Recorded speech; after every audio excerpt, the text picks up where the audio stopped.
super duper welcome to my people on the plus side of life. You know how we do. Night School Plus members, they get to work. To everyone else on Night School regular, I guess. Night School standard, nobody is regular. Nobody is regular, all right? You are all VIPs. But thank you guys for being on here. We're about to get the show on the road. And so again, we're a little bit late today because, it's always a good reason, because our creative team has been working double time, overtime. Like, we don't sleep, baby. We don't sleep. I think it was last week, yeah? It was not last week that I was saying, oh boy.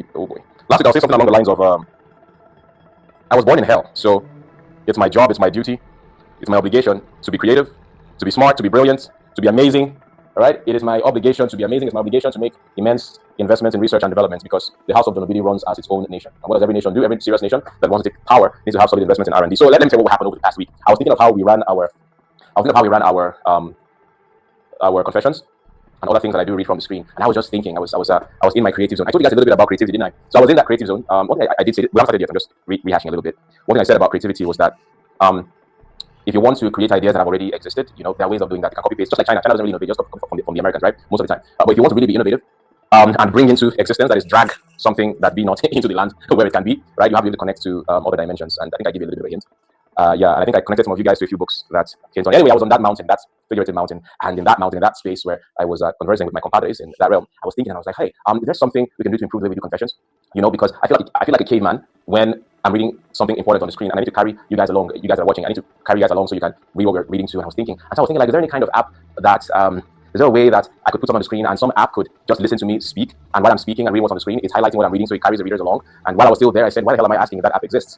All things that be not as though they were. It's 2026, and so I'm like, okay, cool. And so the information I got back from that realm was that I ought to create it, and I did create it, and I'm going to be debuting that app right here and now. It was just in one afternoon. I just thought this should exist. It doesn't exist anywhere in the world, so maybe I should make it exist, and now it exists. So we're going to be using that app because it never existed before I thought about it. So I brought it into existence, made it happen, and I'm going to be debuting it today. We're going to be using that app, and we're going to be using that app live today to read the Uncommon Man affirmation. Okay, so I'm going to share my screen. You can't find it anywhere. I made it from scratch just like a couple days ago. So, and I didn't intend to sell it. I wanted to just do it to make Night School extra cool.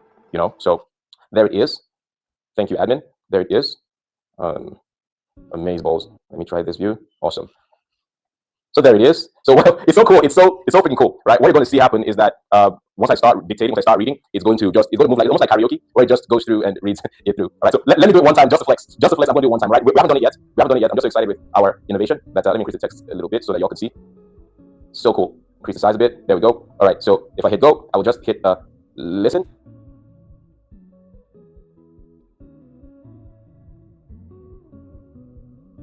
Give me 1 sec. One sec. A second. Do not embarrass me because I haven't tested it extensively, but I have faith that it works. All right, let me try to share it again. Give me 1 minute. Okay, 1 sec. Let me increase the text size a little bit. Okay, let's go.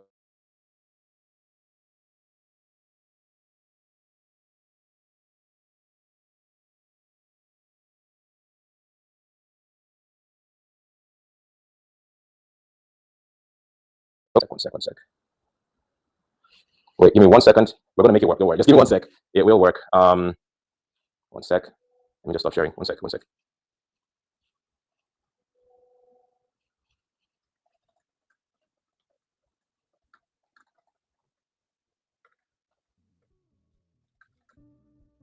Good.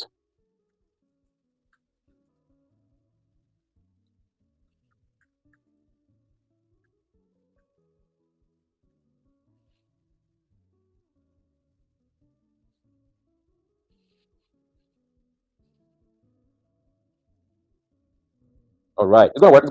So before we go into it, while we're quickly effecting a fix, okay? There's something I want to just talk to us about. We're going to do the confessions, but I want to talk to us about something before we get into it. All right.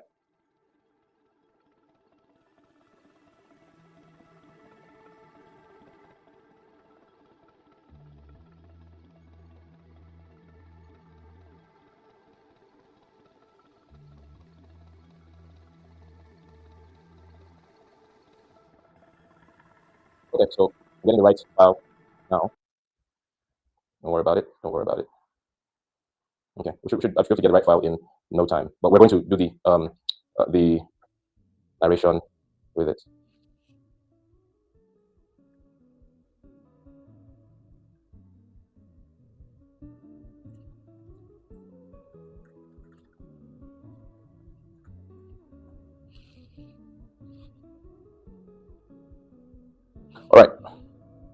Please make sure that the audio is not too low and also not too high, because the audio is important to what I'm doing. It's not just background filler.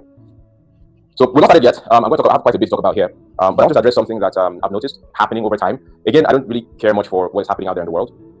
What I do care for is how it affects my audience, how it affects you here. And that is that on social media these days, there is so much going on, all right? So many conversations here and there. And I need to give you a proper interpretation of what's happening. Let me get my smaller board. 1 second. I'm going to use my smaller board for this one, just because I don't want to disrupt what's going on there. So I'll just clear this out. There's some part of the Bible that talks about the idea that even the very elect shall be deceived, all right? And you need to understand the game from what I'm going to explain here. Now, if you look into the WhatsApp channel, you all should be in there. I posted something, I think it was yesterday, I'm not sure, about media literacy. Media literacy. So go into the channel, the WhatsApp channel, you see the thing I posted about media literacy.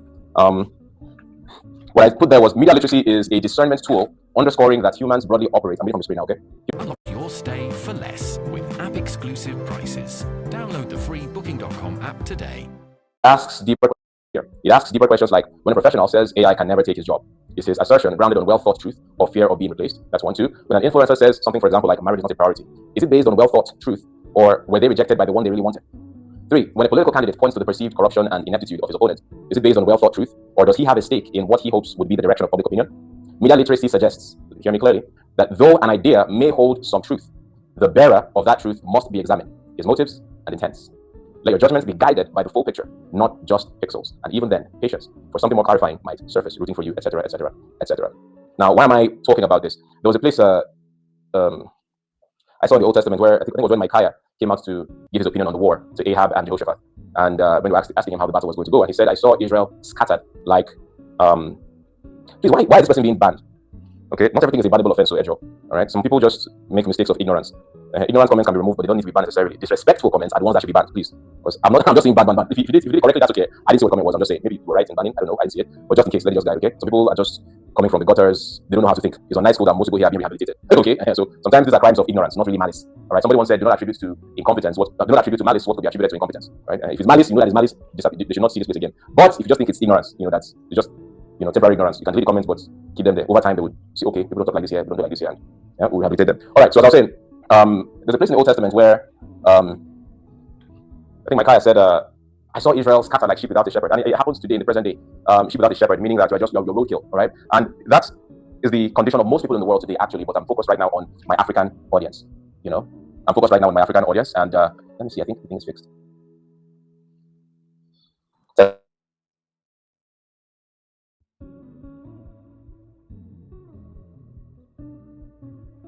We've said multiple times before, and I've said at least, that this world is like a holiday, right? And then we have predators at play, right? Use many allegories and metaphors to explain that.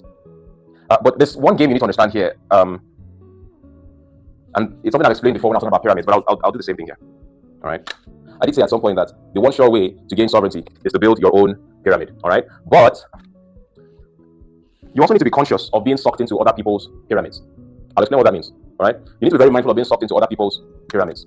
It's not just pyramids of, okay, a job or a network marketing scheme, or pyramids of ideas, pyramids of content. What does that mean? You see, you need to sharpen your discernment, right? When you see an influencer, for example, all he talks about is relationships, all right? Hear me clearly. So you see where you can escape the devil, yeah? You see an influencer, male or female, all they talk about is relationships, all right? There's a female influencer, all she talks about is relationships. Either she's a man hater or whatever it is that she is. Or you see an influencer, maybe a male, all he's talking about is relationships. Maybe he's of the gay extraction. Okay. If you follow such people, all right, I'm not going to follow, but I want you to see spiritually what this whole thing comprises of. If you follow such people and you go through their content, you can subconsciously get hypnotized into making that thing a bigger issue than it ought to be. I will land. You'll see where I'm going. Now, people who want to build profitable pyramids, okay, they're applying one particular verse of the Bible. It's in the book of Lamentations, I think chapter 3, verse 16. I don't know if my memory serves me correctly. Allow me to land, don't worry, you'll see it. I think it's 3 something. No, it's not that one. The one that says it is good for a man to bear his yoke while he is young. All right? It is good for a man to bear his yoke while he is young. Listen, when you look at a relationship influencer, what is his or her yoke? His or her yoke is relationships. Okay? Why is this their yoke? Is their yoke because your yoke is your burden? Okay? Your yoke is your business. Your yoke is your movement. Your yoke is the idea that pays you and hopefully can compound over time. That is your yoke. The pastor who preaches every Sunday and maybe midweek, he is bearing his yoke correctly. All right, Lamentations. Thank you, Lamentations 3:27. Thank you for me. Thank you. I'm trying to Lamentations 3. All right, Psalm 17. Cool, as well. All right, the pastor preaches on Sunday and midweek. All right, and good pastor here. Christians like to vibrate when I call pastor. I will not stop. Okay, yeah. The pastor preaches on Sunday and midweek. Okay, he is bearing his yoke. Wait, let me try something.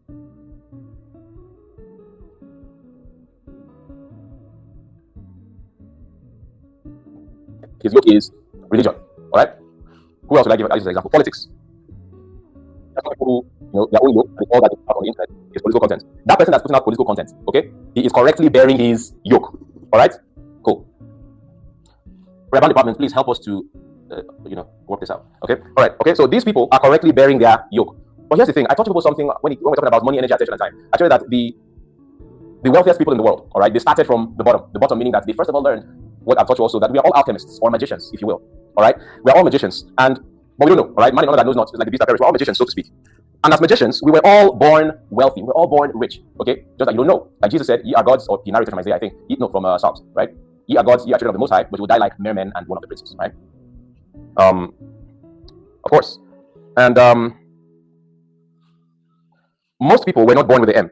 That is money, energy, attention, and time. Okay, most were not born with the M, but we're born with energy, attention, and time. So the wealthiest people in the world, all right, they have learned that, listen, this EAT, these are spiritual currencies. Infinite rob me of these precious spiritual currencies, so that I can have enough to convert into the M money. We talked again about how to do that. Okay, that's a different episode. But they started out there. As they began to go deeper in knowledge, they realized that, listen, if I can stop wasting my energy on stuff that doesn't matter, my attention on stuff that doesn't matter, my time on stuff that doesn't matter, if I can stop, right, and just deploy that into productive activities, I'm going to have the M money.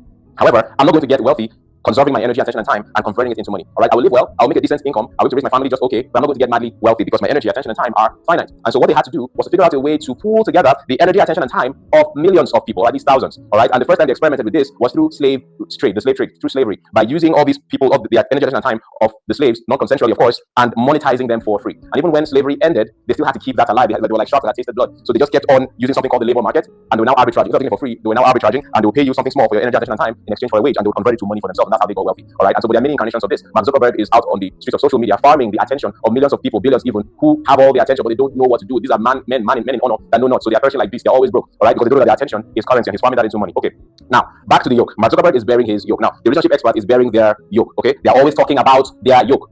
The pastor is always talking about his yoke. He's minding it. I talked about it 247. The politician, not the politician himself, because they themselves don't do that. They use their boys. Those boys are always tweeting for APC, PDP, even our Labour Party. Labour Party know they exist again now. It's now ADC. Sorry, not ADC again.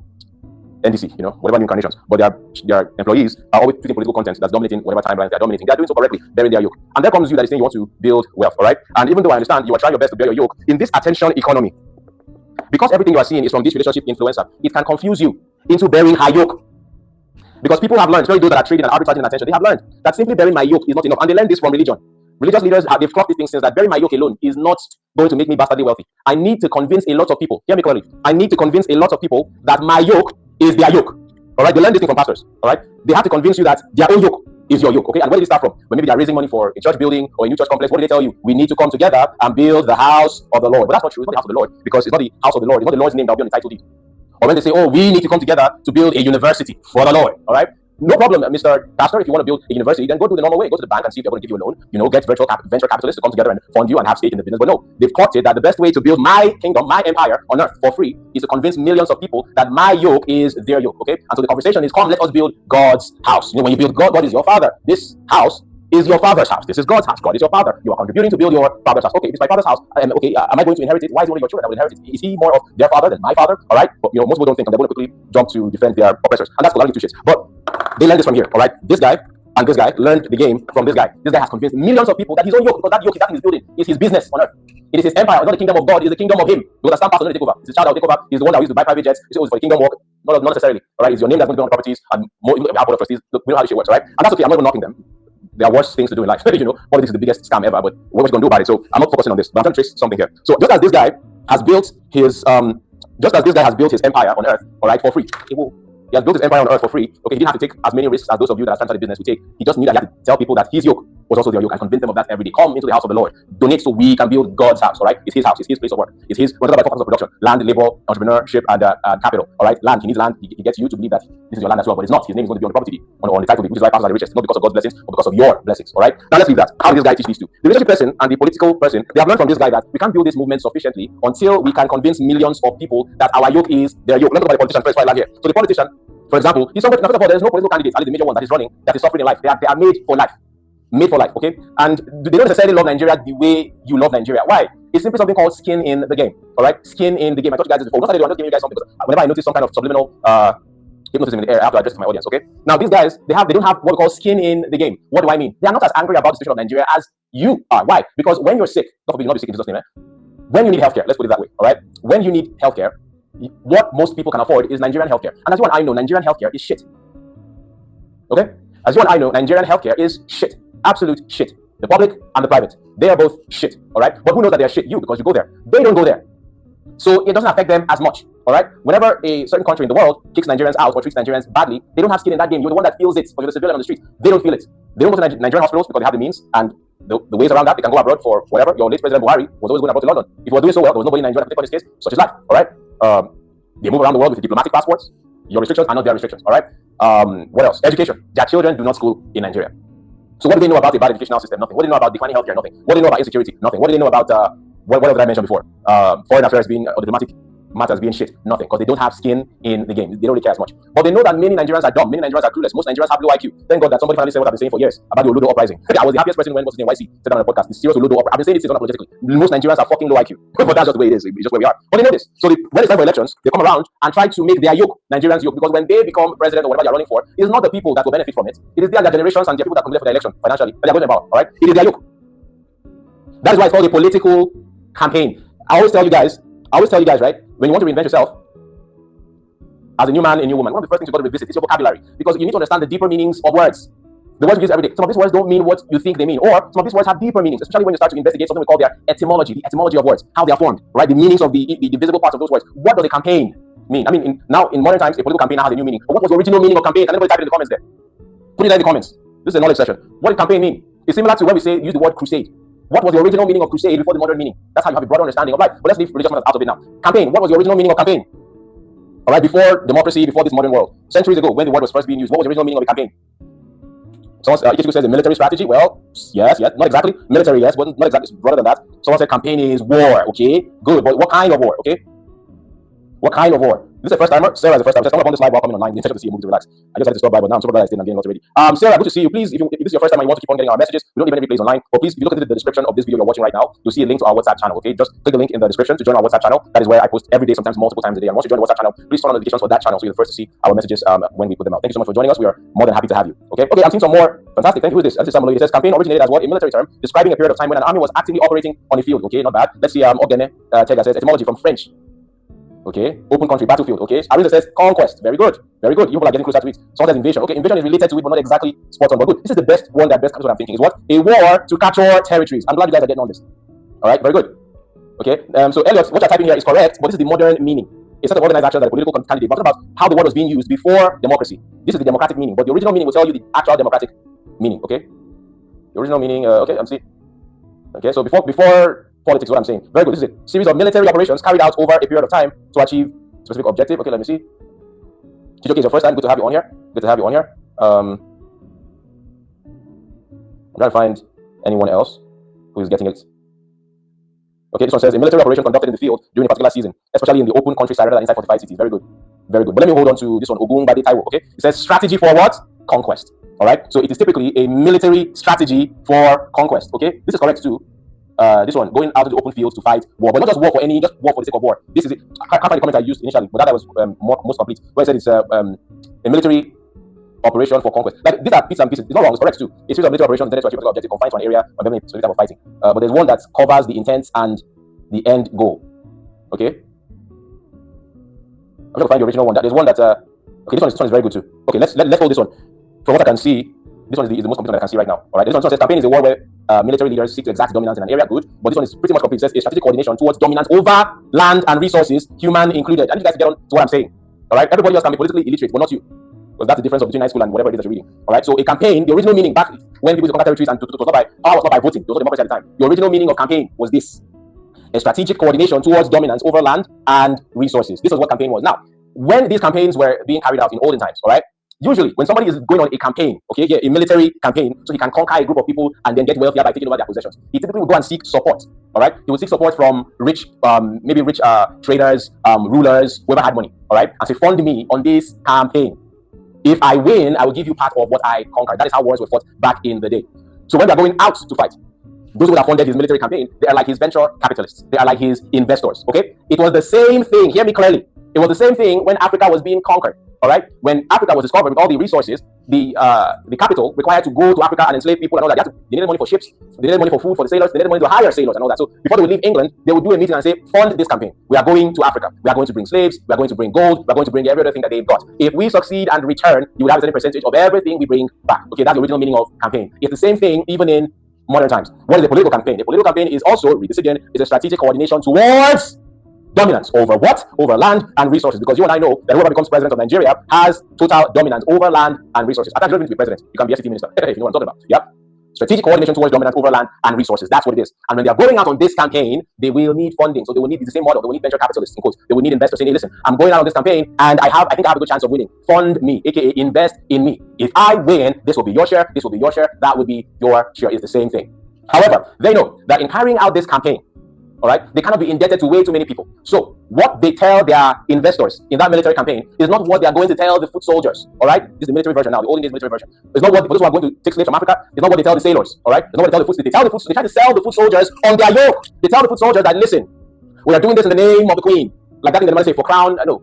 For crown and country. Crown means whoever the king or queen of England is, and for the country. All right, we're doing this for crown and country, selling them an ideal. If you know, they only offer them emotional rewards, only an emotional benefit. Let us go and fight over this place and liberate our people. We're fighting for freedom, freedom of our people, freedom for your children and my children and our children and our grandchildren. This is our land. The impostors must never be allowed. They have to sell them on something that is not carnal, because they cannot be indebted to way too many people. The only people that they are indebted are those that give them money for that campaign.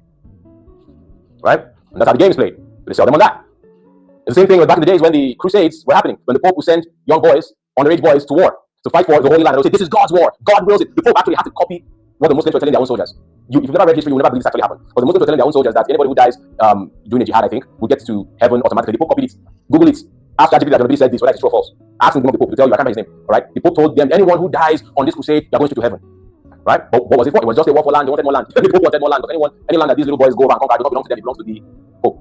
Or I said in those times to church. All right. So I said that to help you to understand that again, this is the original meaning of campaign, and in the modern era, the meaning has not changed. It is a strategic coordination towards dominance over land and resources. That is the game of democracy. All right. So when someone is out there tweeting, he knows that the only way to sell the masses on his yoke, because it's his own yoke, it's not your yoke. He wants to get there because it's his lifetime ambition. He wants to get there because it will provide him a level of power and financial sovereignty that will put him in the realm of the gods. It's a personal ambition.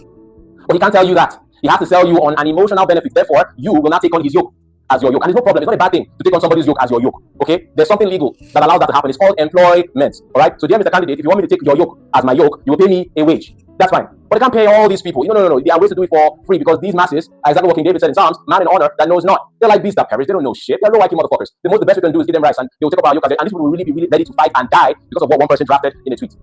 A lot of them are guilty of this. All right. So this guy sells you on his yoke, and you carry his yoke, and you always see his tweets, and you always get fired. And the two of you are in the same house. One is for Peter Obi, the other one is for Tinubu, and both of you are fighting for a yoke that was not yours, and you bewitched, motherfucker.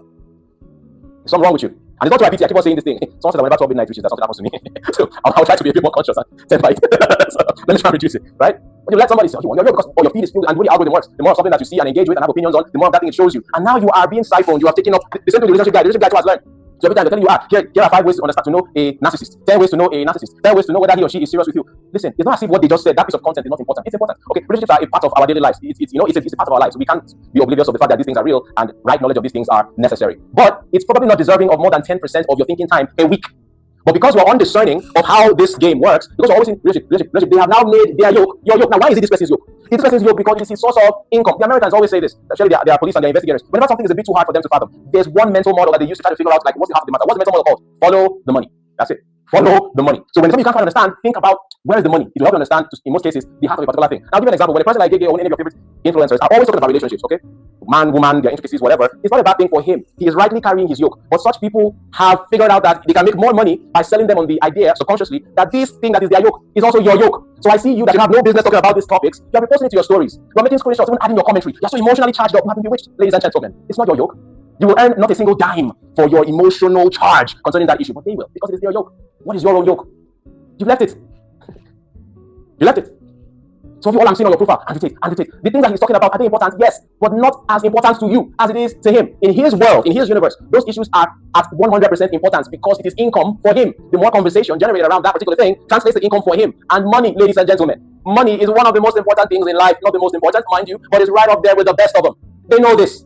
You don't really know it. You think you do, but you don't really know that money is not the most important things. You don't really know. You know it on a conscious level, but not on the nervous system level. You don't know it on the nervous system level. So you are easy to scam for your energy, attention, and time. It shows in your behaviors and how easily you're sucked into these conversations, and you're sucked into that vortex. That mind share that has just gone out of you could have been channeled into your own yoke, whatever that is. And I told you guys in the previous episode, right? I told you guys in the previous episode that, listen, it is bad enough, hear me clearly, it is bad enough, all right, that you were born into the losing team. If you're African, you were born to the losing side. Not your fault. These are not problems that you created. But you were born to the losing team. You were born to a race that is last in everything in this modern world. You were born to a side that is so easily conquered mentally and dominated. You were born to a side where everything is conspiring to kill you. You lost the genetic lottery. And that's cool. It's okay. It's like when Job was telling his wife, when his wife said, curse God and die, and Job said to his wife, one of my favorite verses in the book of Job. Job told her back and he said, listen, this is the same God that has given us all this prosperity. You know, when he was giving us all this prosperity, were we complaining? No. Now that maybe he's giving us all these negatives as well, I mean, you know, logic would demand that, you know, and that's what the verse said, that shall we not take the good with the bad? Job said that. He was giving you good all this time. Now he's giving you bad. Well, giving you good, you didn't complain. Now the good is too much, it's too much, it's too much. Now that he's giving us bad, you are now shouting to complain. I mean, it doesn't make much sense. He told his wife, shall we not take the good with the bad? So it's cool. There are many positive aspects to the African experience, none of which would help us become a first world country. But, you know, we thank God for the positives and we'll try to grapple with the negatives as well. But what I'm saying is that with all these negatives, you cannot be the kind of person that is energetically unaware. Let me tell you something. In this world, listen to me very carefully. In this world, oh, thank you. My researchers have gone into the field. Said in the year 1095, Pope Urban II made this exact promise at the Council of Clermont in France. I told you guys, there's nothing I would come here to say that I'm not sure of. If I'm not sure, I'll keep quiet about it, but I'm sure. So moving on. I told you guys, all races have where they are strong. Okay, the Americans are fantastic at innovation. The Europeans are good at that. Okay, the Asians, you know, they are good at industrialization. There's one thing that Africa was supposed to teach the world, and what is that? We're supposed to teach the world culture. We're supposed to teach the world spirituality. We were the ones to teach the world how to live. We were the ones to teach the world what morality means. Shine Shopping Online. Download today and get started. That perish. They came here and gave you a white Jesus and you bow down. You just tell them, I'm sorry, the math don't math. That don't compute. You don't tell me what God is. I will tell you what God is. You know why? Even they accept that the first man was African, in Africa. You are the one that, if you are following their story, you are the one that God made first. Before man, their science agrees to that. Who then should tell them who God is? It was supposed to be you, but you bent the knee. You and your forefathers. And it's funny that when I stand firm in what I know to be true, your colonized motherfuckers are the first to throw stones. These that perish. They came here and gave you a white Jesus and you bow down. You just tell them, I'm sorry, the math don't math. That don't compute. You don't tell me what God is. I will tell you what God is. You know why? Even they accept that the first man was African, in Africa. You are the one that, if you are following their story, you are the one that God made first. Before man, their science agrees to that. Who then should tell them who God is? It was supposed to be you, but you bent the knee. You and your forefathers. It's funny that when I stand firm in what I know to be true, your colonized motherfuckers are the first to throw stones. No, no, they're wrong. I'm right. I know what it is, right? Anyway, this is not about me, right? Your job is to teach them, teach the world, and for a time, there are things in this world that for a time that happened. Go and ask your fathers and your grandfathers what happened in 1977. Ask them. There was something that happened in 1977. It was called Festac, Festival of Arts and Culture. It was that place in Lagos that is called Festac was named after the thing that happened in 1977. Festac means Festival of Arts and Culture. It was a global festival or celebration of culture, and the world came to Nigeria because everybody bowed to Nigeria at the time and respected us as, like, if you wanted, this is cultural, the place for culture. Right? Last time I visited East Africa, I was talking to someone there because everywhere I go, I like to learn about spirituality or what the people of that place believe about spirituality. I've been somewhere in Kenya and they were educating me on the spiritual significance of Mount Kenya. And I was like, wow, this is interesting. And guess what? You know, people who flock to Mount Kenya, I'm not telling you, say, anybody tell me I went there. You know who flocks to Mount Kenya for spiritual enlightenment? Is Europeans. Till today. Listen, anything I'm saying, I can't come and say what I'm not setting up. Ask anybody you know that is in, matter of fact, there must be Kenyans watching me now. Ask them how many Europeans come to Kenya every single year just to pay that pilgrimage to Mount Kenya. Why? They see it as a spiritual portal. Is it true or not? I don't know. I didn't create it. But I'm just telling you that low-key, they still know what Africa is.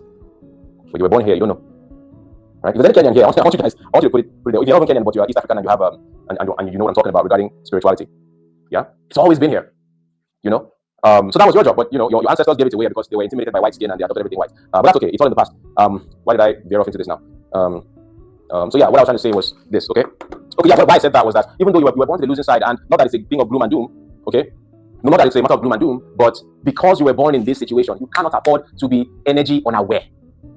What do I mean by energy unaware? When you look into the Bible, for example, when Jesus was moving, you know, with the crowds, the whole story about the woman with the issue of blood. Unfortunately, unfortunately, I wish some of you, your brains would be washed from all the rubbish you fed in church. Not everything is rubbish, but a lot of it is rubbish. You don't understand how disempowering all the things you heard are actually to you. Because right from childhood, in that story, they made you skip the power in that story, and you want to identify with the woman with the issue of blood. How the heck is that supposed to be relatable to you?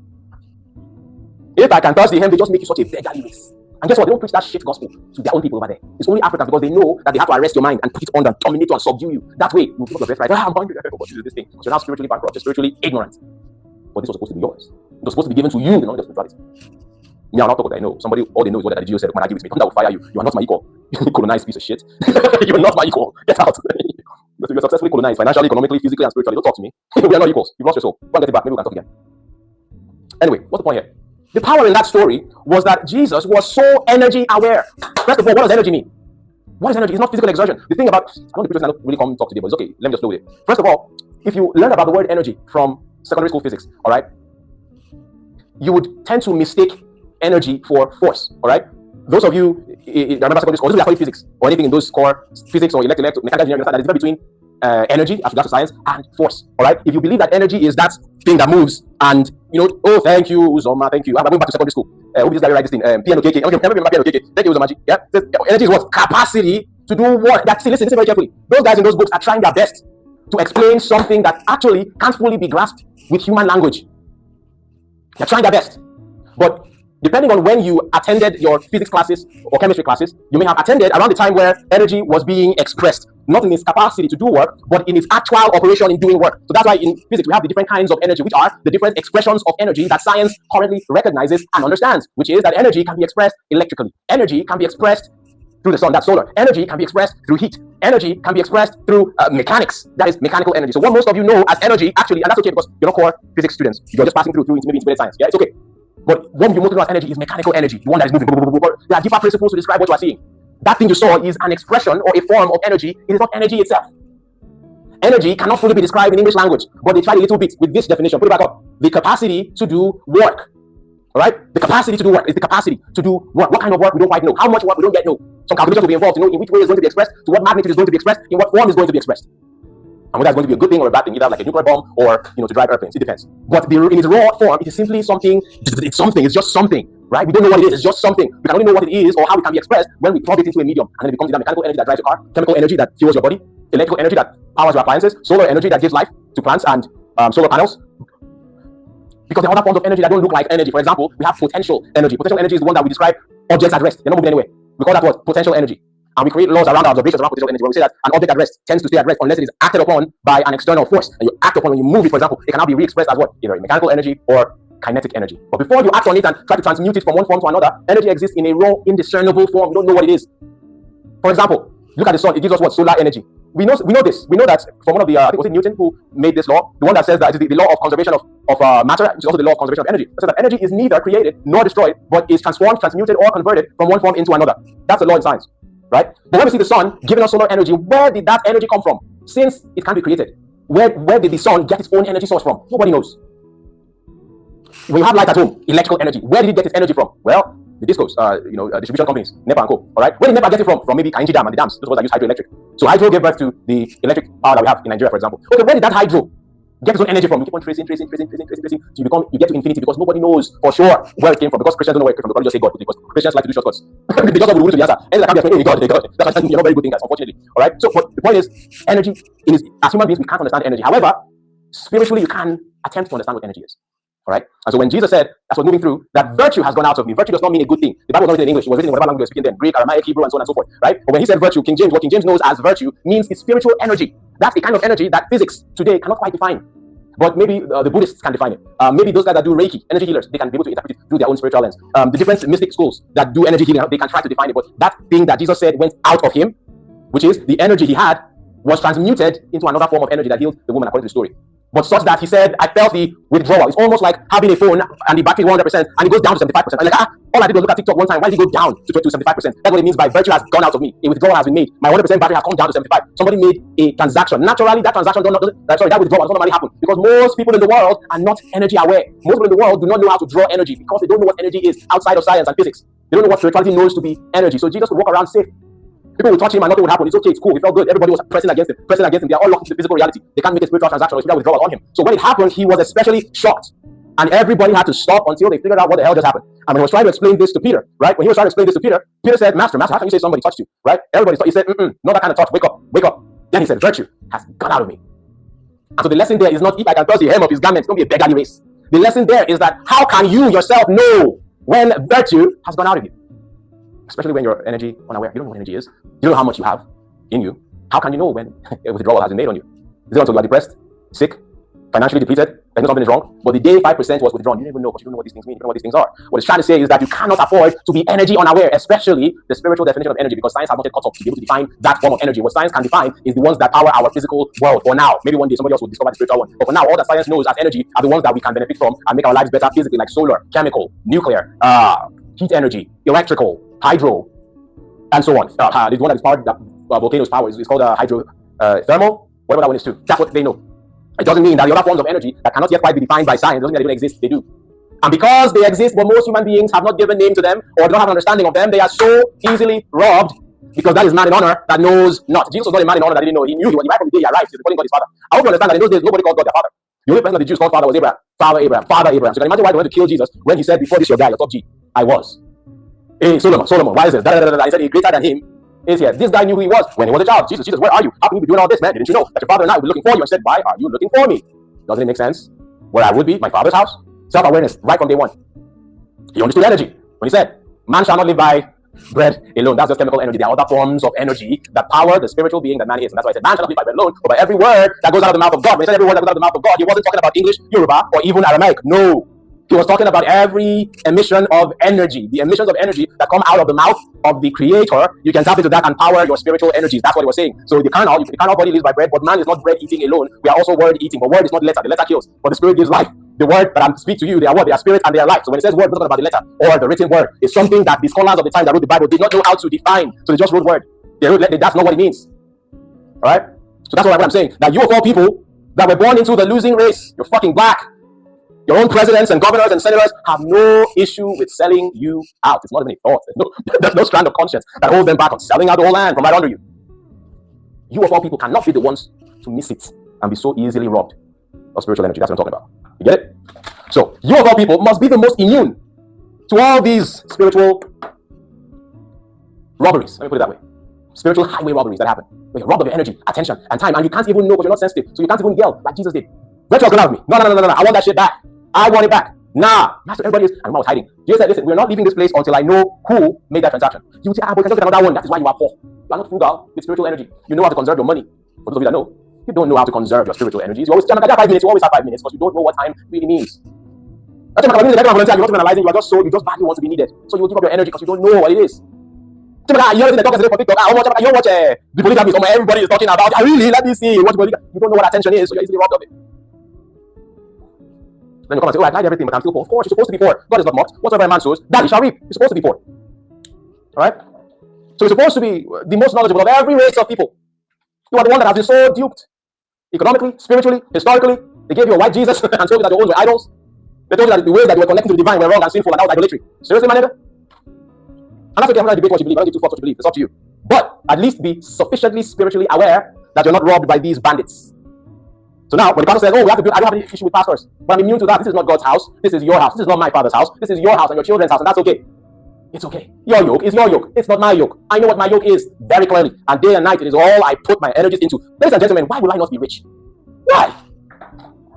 You know, after I had my spiritual awakening, in which year was this? Well, I had 3 spiritual awakenings. The first one, I think, was in 2015. This is Nigerians do where nobody wants to say them the boss, or nobody wants to say money day because they fear billing, and they fear billing. I used to, because I grew up among Nigerians. I'm Nigerian too, incidentally. You know, so when I came into that, people say, you didn't enjoy. I'm like, as I should. Is there any reality in this life where I don't enjoy? Do you know what I am? I cannot not enjoy. It's me. J.O., you're making all the money. As I should. Is there any reality that exists where I don't make money or all the money? Yes, I'm glad you see it. You see it. You see it. You got a good eye. Yeah, keep that up. Affirm me. You don't make money, you're fresh. I got to. I'm glad you saw it though. The boy's fresh, isn't it? Yeah. But we think that's the shortcut to billing, no now. You know, you feel me? Huh? Yeah. You enjoy, I enjoy. Why not enjoy? For what? We're not the same. Nothing move me. You want a small fuel price, you are shaking. You're shaking. Everything shakes you because your house, your mind, your thoughts, your emotions, your philosophies on life, your worldview, everything about you that makes you you are built on sand. Stuff that holds no water, stuff that has no foundation, stuff that cannot withhold the real storms of life. That's why you're always in turmoil and calamity. Man in honor that knows not, the beast that perish. Your house is built on sand. But not the one that is built on the rock. Steady, I know what I know, baby. I'm fully aware of what it is that I am and what I represent. There's nothing you can tell me about myself as a compliment that makes me feel higher. I'm always high because I know what it is already. This is not arrogance. I call it what I don't care, but it's self-awareness. I'm aware. I'm a man in honor that knows You can't kill me. You can't kill me. I couldn't kill Jesus for his time. All right? You can't kill me. Let's say man is not and knows not. Like the peace that perish because they keep making withdrawals, and because you don't know, they don't do withdrawals. It's going to get like 1% battery that maybe it will manifest in the physical, maybe you fall sick.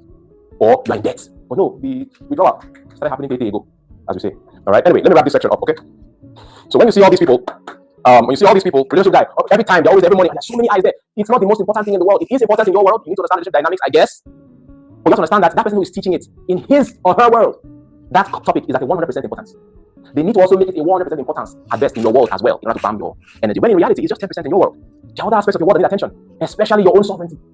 But when you get sold on the idea that their yoke is your yoke, you get robbed, you get spiritually robbed. Africans of all people should be the most immune to spiritual banditry. You should be the most immune. So take that back, all right? So when you see political, that person that is tweeting, he's not tweeting that thing for free. That guy has been paid. The APC, the PDP, all those actual figures. Those guys, they have been paid. Yeah, they've been paid, or they've been promised a place in the kingdom of the person that will win. You were promised nothing. What are you talking about? Oh, they sold you an emotional benefit. I'm a Yoruba man, so if Yoruba gets there, we are in power. Aren't you foolish? Oh, yeah, Southeast people. They told that, oh, Peter Obi wins. We. Do your calculations. How will it translate to you? It does not. Or whoever else is in there. Is it that politics is not important? It is, but in your world, politics should have like maybe a 10-15% importance. That's it. And then all keep on building your kingdom and get the fuck out of this hellhole that we are in. Mind your business. Do you even know the meaning of mind your business? Let me teach you something here. Let's go to ChatGPT. Let's see the real meaning of mind your business. Because a lot of us, as I say, you have to revisit, we want to reinvent. You have to revisit your vocabulary. Things don't mean what you think they mean. Yeah? You go back. Let me ask ChatGPT. I know what it is, but I've forgotten the actual context. It was somebody from a long time ago who gave a speech about every man must mind his business. But you don't know what he meant. It didn't mean business. By mean, when I say, oh, mind your business, that means we're saying, focus on what concerns you. That's not what it meant. It meant literal business. Hey, ChatGPT. The saying, mind your business, came from a long time ago. I cannot right now remember the origin. Please dig it up and put the quote in context where it came from. Stop putting high. Just the lowest one. So now take a lot of time. Let me show you what mind your business really means, or where it came from. Very old quote. You'll see it. No, it's not Bible. It's not Bible. It's not Bible. It's from somewhere. There's somebody, I think it's an Englishman or so, but it's very old. The Bible. You should mind your own business and work with your own hands. Okay. Okay, is there no other person from around those times, at least up to maybe say the 1900s, who used that quote, mind your business, within a larger context? I mean, this is right, mind your business, build your life, handle your responsibilities, but hold on, let me just see what it says. There's somebody else, old-time person.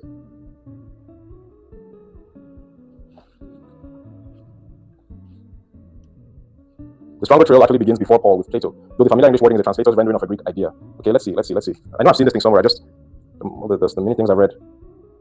Let's see.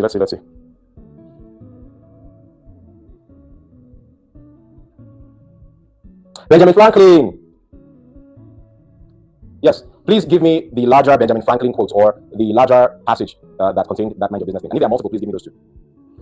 I know I read this thing relating to economics. So yeah, Benjamin Franklin.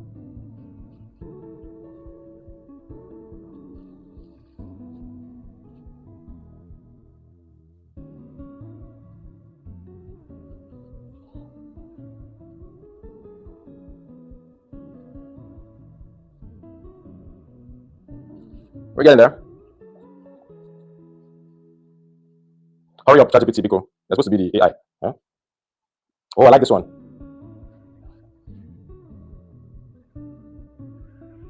The way to wealth.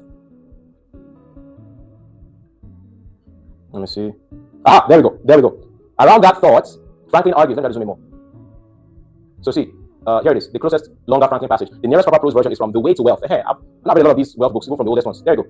The Way to Wealth, Benjamin Franklin's 1758 preface to Paul Richard's Almanac. It presents Father Abraham advising a crowd worried about hard times and taxes. A compact excerpt says, drive thy business. In this context, business did not mean, hey, your concern. No, it meant literally business, because it's a book on wealth. All right, remember, it's a book called The Way to Wealth. So this book was trying to teach people how to make money, as in 1758, how to be wealthy. And what he said was, drive your business, because it's the way to wealth. So focus on that thing that makes you wealthy, okay? Let not that drive thee. Oversee our own affairs with our own eyes. Affairs here meaning your business affairs. And not trust too much to others. So, how to oversee your business. Don't trust people too much. Use your own eyes to know what's happening in your business. Now, it says here, around that thought, Franklin argues that people should stop waiting for easier times, work deliberately, supervise their own operations, avoid, it's all business. Look here. Supervise their own operations, avoid careless delegation, save rather than merely earn, and avoid debt. He strings together lines such as, keep thy shop, and thy shop will keep thee. If you would have your business done, go. And says, the eye of a master will do more work than both his hands. And here now says a faithful modern rendering of the passage would be: do not let your work, debts, and obligations run your life. Attend to your affairs with your own eyes. The thing is that they're now giving a modern rendering that changed it to affairs and issues. But what Benjamin Franklin actually wrote was thy business, your shop, mind your business. Say, drive thy business, let not that drive thee. Oversee our own affairs with our own eyes. It's not about rules for wealth, minding your own business. That's the real Franklinian spirit behind mind your business. Not isolation, not nosiness, stewardship, business. So the original meaning behind that mind your business is actual business. Mind your business. The John B translation will be mind your pyramid. Do not let other people, as this man said, drive thy business. Let other people's business not drive thee. The relationship expert is driving his or her business. If you allow, they will make their business begin to drive you such that you make that topic your personality. Jake is not always wrong. But whatever he's given attention to does not deserve up to 5% of your attention. It deserves 100% of his attention because he is driving his business. He has to talk about it day and night because that is his money. The preacher, praise God, is driving his business. He's supposed to be doing that thing he's doing, reading 247, evangelizing, which is recruitment, evangelizing, which is sales, because he's trying to get more customers from church. That'll bring him more offerings and tithes and donations. That'll make him richer. And maybe a little bit of that to do God's work, or make him richer generally. He's correct in driving his business. But if you are energy unaware, you will get sold on the idea/lie that his business is your business, and so his business will begin to drive you. Man in honor that knows not is like the beast that is. Give your offering or whatever you want to give and go back and mind your business.